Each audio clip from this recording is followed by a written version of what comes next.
Hello friends, আজকের এই বিশেষ যাত্রা শুরু করছি শেওড়াফুলির নিমাই তীর্থ ঘাট থেকে।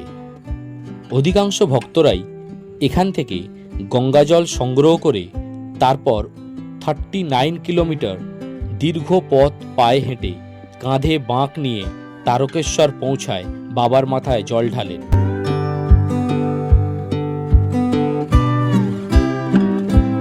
শ্রাবণ মাস মানেই ভক্তি, বিশ্বাস আর লক্ষ লক্ষ শিব ভক্তের মিলন। তাই দেখবেন তারকেশ্বরের শ্রাবণী মেলার এক অনন্য রূপ। দুধপুকুরে স্নান করে আমরা বাবার মাথায় জল অর্পণ করলাম।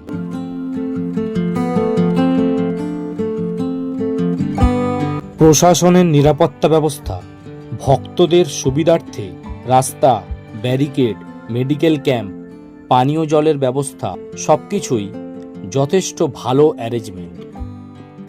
লিঙ্কে ক্লিক দিয়ে সম্পূর্ণ ভিডিওটি দেখার অনুরোধ রইল।